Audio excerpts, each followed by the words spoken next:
Radyo Periodiko.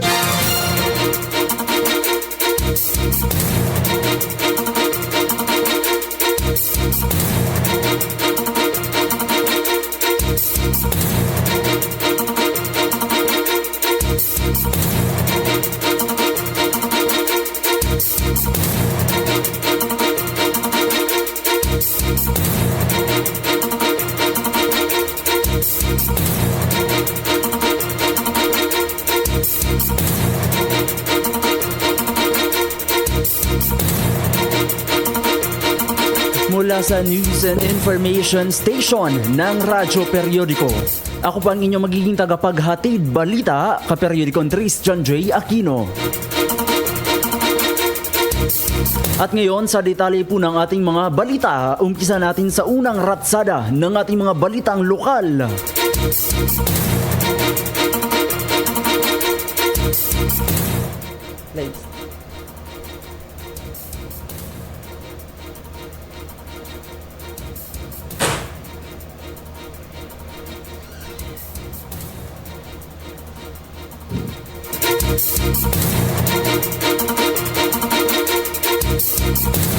Sa unang ratsada ng ating mga balitang lokal,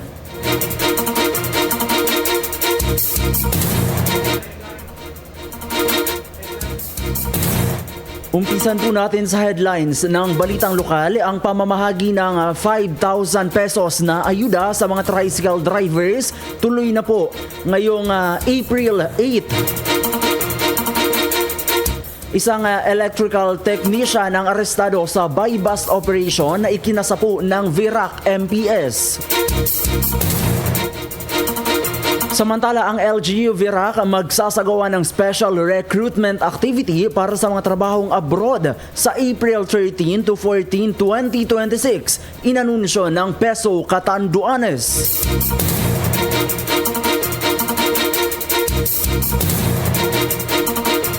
Ito namang pong Regina Shipping Lines Incorporated magpapatupad ng bagong singil sa pamasahe para sa mga pasahero at sasakyan, epektibo sa April 9, 2026.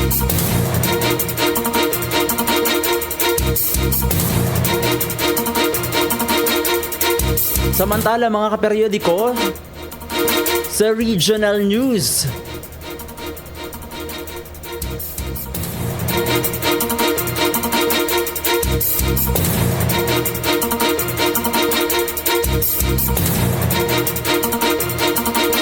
diyan ho sa Camarines Sur,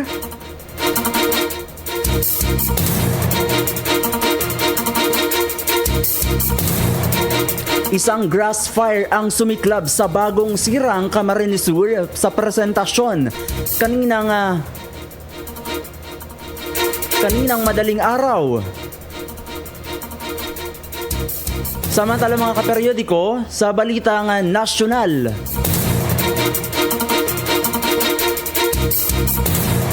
ikinababahala po ng mga eksperto ang mahigit 700,000 na namamatay sa suicide taon-taon.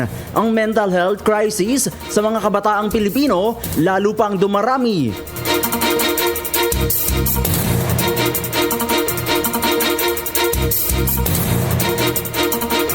Samantala, mga kaperiodiko, sa ating international na balita, ito pong Apollo 13, Artemis 2, binasag po ang record ng Apollo 13. Ito po ang Orion spacecraft, napatungo na ngayon sa buwan. Naging historic ang naging lunar flyby.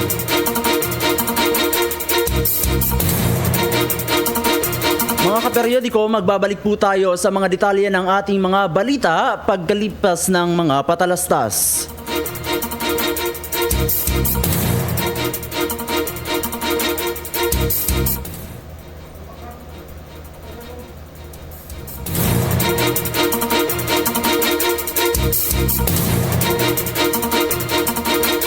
Fast, convenient, affordable, and enjoyable ride. Welcome aboard! MV Silangan 5 is ready to serve you. Biyahe mo, sagot ko!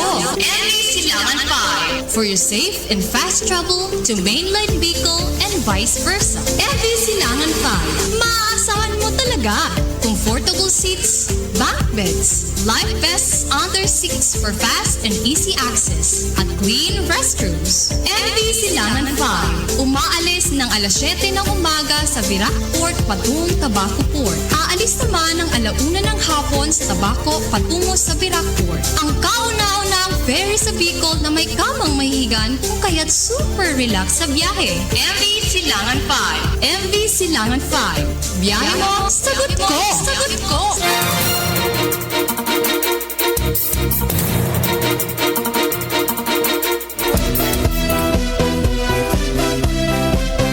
Kung gusto mong magbakaling mga grocery supply, mas barato kuya sa Catanduanes Supermart. Paano na magagayon mga gamit sa harong, mas barato sa pasar, where shopping means savings. One-stop shop ka na talaga dito sa Catanduanes Supermart, where shopping means savings. Mas malaki, mas convenient, at mas marami kang mapagpipilian. Lahat ng grocery items ay nandito na. Rice, fruits, vegetables, and frozen products, kitchenwares, glasswares, and many more. Matatagpuan din ang mga clothing apparel sa second floor, outdoor outfit, shoes, bags, school supplies, at marami pang iba. Ang Catanduanes Bazaar naman ay may magagarang damit na pwedeng i-wholesale and retail. May mga electronic item, amplifiers, TV, footwear, Durabox, electric fan, gas stove, tablecloth, and many more. One-stop shop ka na talaga dito sa Catanduanes Supermart at Catanduanes Bazaar, where shopping means savings. Opens from Monday to Sunday. Kung gusto mong magbakaling mga grocery supply, mas barato kuya sa Catanduanes Supermart. Paano na magagayon mga gamit sa harong, mas barato sa pasar, where shopping means savings. Naghahanap ka ba ng dekalidad at personalized printing services sa Catanduanes? Punta na sa L Local Ink Services. Ang iyong one-stop shop sa creative printing solutions. Nag-aalok kami ng digital sublimation para sa personalized jerseys, sportswear, souvenir t-shirts, office uniforms, at fashion garments. Signages tulad ng banners, flags, at home decor. DTF printing para sa malinaw at matibay na design. Bookbinding services, hardbound at softbound para sa thesis, reports, at iba pa. Mayroon din kaming diploma jackets. Matatagpuan ang L Local Ink Services sa 095 F Tacorda Street, Palnab del Sur, Virac, Catanduanes. Para sa inquiries, tawagan ang 0938-555-7808 o in-message ang Facebook page L Local Ink Services. Pwede ring mag-email sa darylsilot@gmail.com. L Local Ink Services, managed by Mr. Daryl T. Silot. L Local Ink Services, kalidad na printing, siguradong suwak sa pangangailangan. L Local Ink Services, basta printing the best. Basta Barreta, nakareport tulos sa radyo, periodiko.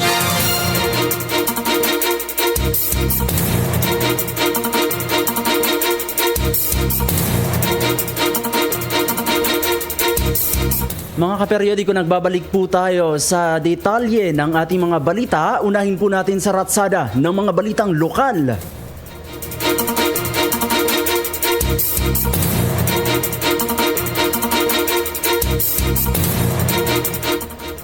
Magsisimula na po ang pamamahagi ng 5,000 pesos na cash relief assistance para sa mga tricycle drivers sa buong bansa ngayong linggo, April 8, 2026. Ayon kay DSWD spokesperson at Assistant Secretary Irene Dumlao, ang tulong na ito ay direktiba ni Pangulong Ferdinand R. Marcos Jr. para sa mga sektor na labis na naapektuhan ng mga pagtaas ng presyo ng langis. Pumapalo naman sa mahigit 328,000 na tricycle drivers sa labas ng National Capital Region ang makakatanggap ng tulong na ito. Para sa mga POV drivers sa NCR na hindi pa nakakatanggap ng kanilang cash assistance, magsasagawa ang DSWD ng special payout sa susunod na linggo. Ang mga benepisyaryo ay kinakailangang magdala ng valid driver's license at photocopy nito sa payout sites. Para sa mga karagdagang detalye at updates, maaaring i-follow ang DSWD sa kanilang Facebook page.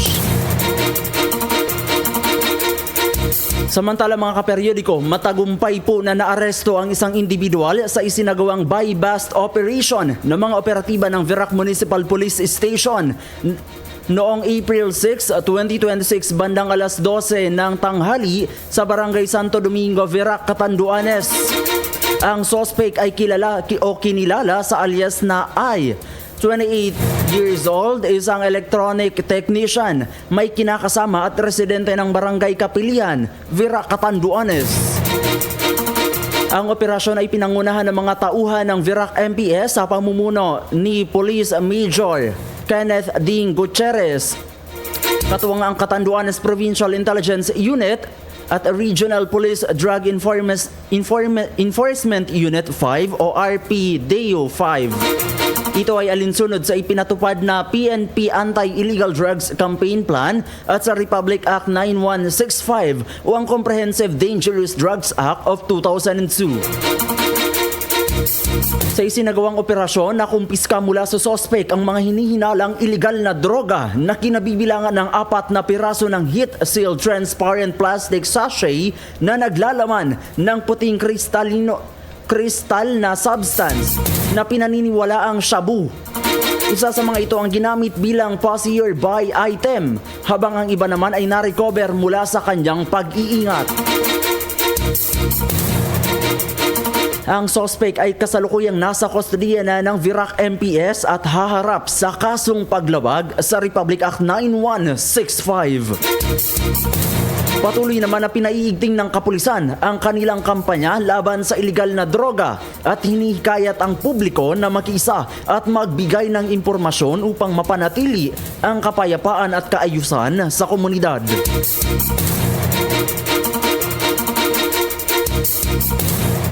Ito naman pong LGU Virac magsasagawa ng special recruitment activity para sa mga trabahong abroad. Simula po yan sa April 13 hanggang 14.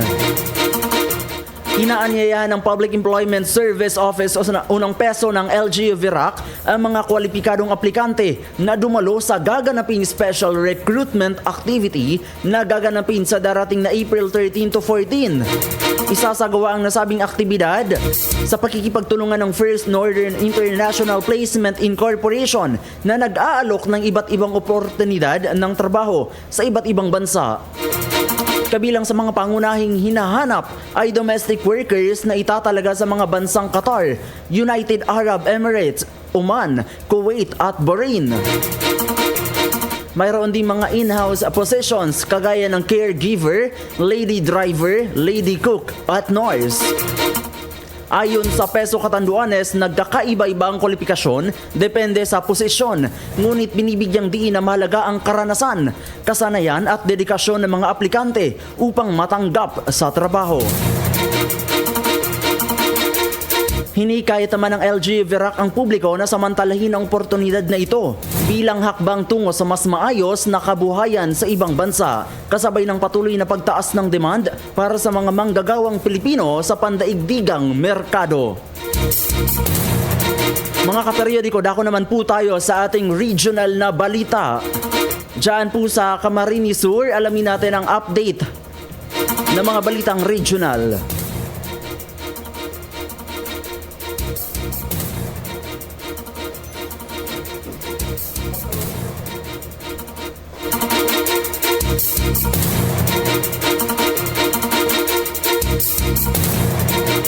Diyan sa probinsya ng Camarines Sur,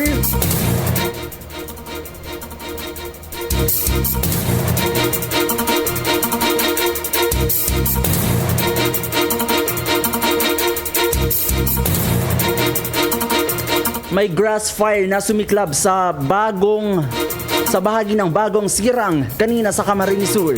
Ayon kay Jomar Pilapil, ang may-ari ng video, nakunan niya ito pasado alas 6 ng gabi pero alas 5 pa lamang ng hapon ay may umuusok na sa bahaging iyon ng lugar. Ayon naman kay Regina Bea MDRRMO ng presentasyon, inaagapan na nila na huwag kumalat ang apoy pababa dahil posibleng maapektuhan ang 13 kabahayan malapit sa lugar.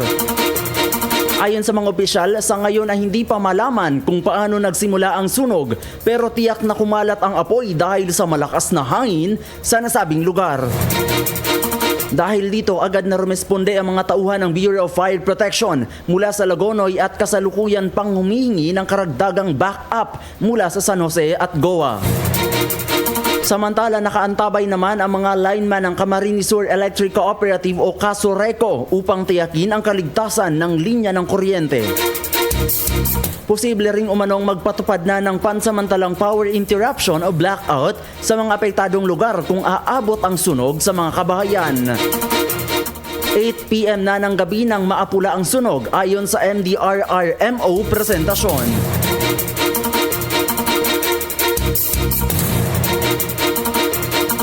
Mga kaperyodiko sa ating national na balita.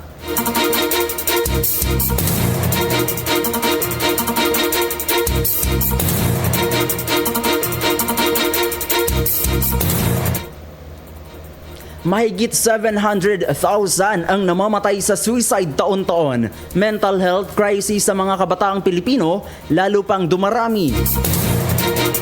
Patuloy kasing hinikayat ng World Health Organization bilang isang seryosong krisis sa kalusugan ang pagtaas ng kaso ng suicide sa buong mundo, kung saan mahigit 700,000 hanggang 727,000 katao ang namamatay bawat taon. Sa kabila ng layuning mapababa ng 33% ang suicide death, pagsapit ng taong 2030, tinatayang nasa 12% pa lamang ang naitatalang progress batay sa pinakahuling pagsusuri hanggang March 2026. Sa Pilipinas, nagpapakita rin ng nakakabahalang trend ang datos mula sa Philippine Statistics Authority kung saan naitala ang 3,379 na kaso ng suicide noong taong 2024. Ayon naman sa ulat ng Philippine National Police, umabot na sa halos 2,000 kaso ang naitala sa unang kalahati pa lamang ng 2025. Indikasyon ng patuloy na pagtaas ng insidente sa bansa. Partikular daw na apektado ang sektor ng kabataan batay sa mga pag-aaral at ulat ng mga organisasyong pangkalusugan. Tinatayang isa sa bawat 5 kabataang Pilipino na may edad 15 to 24 years old ang nakakaranas na ng pag-iisip tungkol sa pagpapakamatay. Noong 2021, humigit kumulang 7.5% ng mga kabataan ang nagtangkang tapusin na lamang ang kanilang buhay katumbas ng tinatayang 1.5 milyong individual. Isang malaking pagtaas mula sa 3% na naitala noong taong 2013. Ayon naman po sa mga eksperto, kabilang sa mga pangunahing salik ng panganib ang bullying, paggamit ng alak, matinding academic pressure, problemang pampamilya at social isolation. Dagdag pa rito ang impluensya ng social media na nagdudulot ng paghahambing at mababang pagtingin sa sarili lalo na sa hanay ng mga kabataan. Ipinunto rin ng mga tagapagtaguyod ng mental health na nananatiling hamon ang kakulangan ng akses sa serbisyong pangkalusugang pangkaisipan sa bansa. Sa kasalukuyan kasi, mababa pa rin ang bilang ng mga lisensyadong psychiatrist at mental health professionals kumpara sa pamantayan ng WHO, habang nananatili rin ang stigma sa lipunan na pumipigil sa maraming individual na humingi ng tulong sa mga professionals, partikular ang mga kalalakihan. Matatandaan pong sa ilalim ng Mental Health Act of 2018, kinikilala ng pamahalaan ang kahalaga ng mental health services. Subalit nananatiling hamon ang epektibong implementasyon nito sa mga lokal na komunidad, lalo na sa mga liblib at isolated areas. Sa kabila naman po ng mga umiiral na pulisiya, binibigyang diin ng WHO at iba pang eksperto ang agarang pangangailangan para sa mas pinalakas na hakbang, kabilang ang pagpapalawak ng mental health services sa antas ng paaralan at barangay, mas malinaw na datos at mas inklusibong programa para sa kabataan, kabilang na dyan ang kinakailangang pagdami ng mga mental health experts. Mga kaperyodiko, dako naman tayo sa international na balita. Breaking po ang Artemis 2 crew. Dahil tinalo po nito ang record ng Apollo 13, ang kanilang Orion spacecraft na ngayon ay patungo na sa buwan. Isang historic na lunar flyby. Nagaganap mismo ngayon ang isang makasaysayang sandali sa larangan ng eksplorasyon sa kalawakan. Matapos ang opisyal na malampasan ng crew ng NASA Artemis 2, ang misyon ang matagal ng record ng Apollo 13 para sa pinakamalayong narating ng tao mula sa planetang Earth. Ayon sa real-time mission update, naabot ng Orion spacecraft ang tinatayang 252,706 miles mula sa Earth. Binabasag nito ang record na nananatiling hindi natitinag sa loob ng mahigit 5 dekada. Ang milestone na ito ay naganap ilang minuto matapos ang kanilang pinakamalapit na paglapit sa buwan, kung saan umabot sa humigit kumulang 4,070 miles mula sa lunar surface ang naging distansya nila. Sakay po ng Orion ang 4 na astronaut, sina Reid Wiseman, Victor Glover, Christina Koch at Jeremy Hansen na siyang unang human crew na muling nakarating sa paligid ng buwan mula po noong Apollo mission noong taong 1972. Sa kasalukuyan, iniulat na papalabas na ang Orion sa tinatawag na Lunar Sphere of Influence, kung saan ang spacecraft ay nasa likurang bahagi na ng buwan at paputol-putol o pawala-wala na ang signal, isang critical na yugto sa kanilang pagbabalik. Bukod sa record-breaking distance, nakaranas din ang crew ng mga pambihirang tanawin sa kalawakan, kabilang ang Earthrise at Earthset mula sa far side ng Moon. Pati na rin ang isang bihirang solar eclipse na nakita mula sa kanilang vantage point sa deep space. Kinumpirma iyan ng NASA Mission Control na ang lahat ng systems ng Orion capsule ay nananatiling nasa maayos na kondisyon o nominal. Matapos ang high-risk lunar flyby habang patuloy ang crew sa kanilang scientific observations at post-fly assessment. Ayon naman sa paunang schedule ng NASA, inaasahang magtatapos ang 10 days na mission sa isang splashdown dyan sa Pacific Ocean sa darating na April 10, 2026.